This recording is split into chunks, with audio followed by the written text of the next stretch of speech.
if he has to make a speech, then he has to talk about everything that he had told Wananchi during his campaign. Yes. Remember, in his 100 days in office, people went back to look at his promises. And you could imagine none of his promises were working. Even today, none of his promises has worked.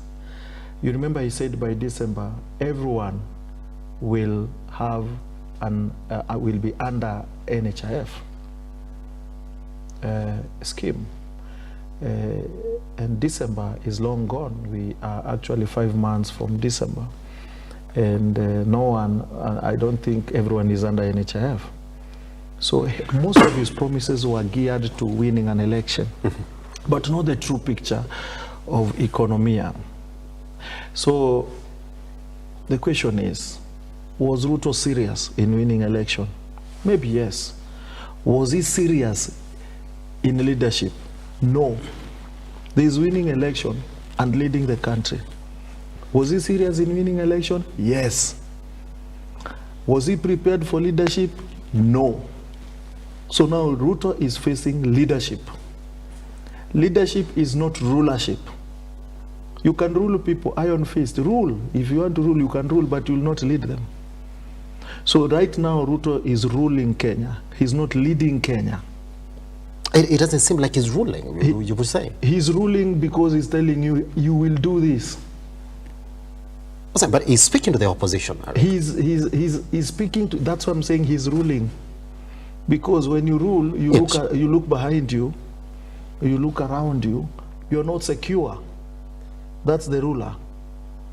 Why the rulers of the world, you know how they used to be, Mao Zedong and whoever.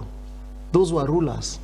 They were not leaders. When he speaks to the opposition, what tone should he take? The opposition is not part of the government, you would say that, Eric. Opposition is part of the government. So what tone do you take? You are married and you have a wife and you want to build a 3-bedroom. The wife tells you, no, you will have to do a 4-bedroom. Yes. What will you do? In the instances of making opposition government, you start sitting down and advising why you need a 4th room. Then she will tell you why she needs a 3rd room. And then you look at the mathematics and you work together. You cannot work without having an opposition on the table. I'm not saying handshake. Yes. I mean, you have to have a consensus of working. Uhuru had a consensus of working. Kibaki had a consensus of working. Moi had a consensus of working in 1997 towards 2002. When ECK was there, before ECK was scrapped off, we got IEBC. Opposition was part of election of 2002. Yes. How? They sat down and formed IPPG. That brought in Kiharamutu, brought in this guy was called Gabriel Mukele. That's how IPPG came in and brought some new people. And IEBC had even opposition representative in IEBC. Yes. That is how election of 2002 looked more credible. But when you say this, you say it negative to people because people don't remember. And a Kenyan should never forget a history. And you want to know rulers and leaders. Leaders remember where we came from and where we are going. Rulers tell you we don't want history. Yes. We want to work now, front. But when he speaks like a man who's ready to negotiate. He's already offered that olive branch, hasn't he? He's lying. If he's ready to negotiate, then look like you want to negotiate. When you're bringing people to negotiate, bring clean people. I steal your wife. Then when I'm going to negotiate where your wife is part of the negotiation table and she's the one stolen. What is she negotiating and she's stolen? What is Adan Canaan doing on a negotiating table?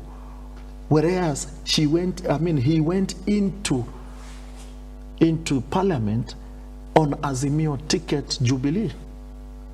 So he's negotiating on the side of Kenya Kwanza. Critics say, how yes, do you do that? Critics say That is how plain and simple I want to make this process. It doesn't matter because we're talking about Kenyan issues. I do recognize that you have Kenyan issues that you're presenting. That is not how you do Kenyan issues. Come clean. Yes. Come in a clean table. Because that look very small. Prof is on the other side. I bring him this side, they bring him to negotiating. Those people will feel jittered. They will not want to sit with you. That is a very small thing. Unawachokoza kwa nini na bado unataka waongee na wewe? Yes. So, I mean, you're not clean. So what I'm telling you, bro, we want to change our economy to run. Our economy will not change. We've lost 1 year. What production have we done? What are the parameters they have put in place to revamp economy? When Kibaki went in, we have economic stimulus package. Then later came CDF. But economic stimulus package was huge. It changed our economy. Yes. It went into the banks and reduced interest rates. It reduced interest rates to an extent even the mwananchi wa kawaida, the one they call Mama Mboga, was able to pick loan. That was the time where you need to have 20,000 to be part of a certain bank. Those banks nowadays you can enter with 100 bob. That is the time having a bank account was leisure. Every Kenyan was under post bank, where my father used to have that booklet na stamps zinapigwa muhuri. Yeah. So it became a different Kenya altogether. Then economic stimulus package found a space, said our youths are out, they are not employed, they have gone to school. What do? We are going to give them a 2-year contract in the government with a payment of 20,000, because that was the payment. 20,000 flat rate, aitaxiwi. Youths were employed in the government, not only police, in all sectors. You do 2 years contract, then you get your gratuity. Either you're given another 1-year contract, awaiting now to be taken by the system. Many people right now who are around 40, 35 to 45 were economic stimulus package employees. Yes. It's true.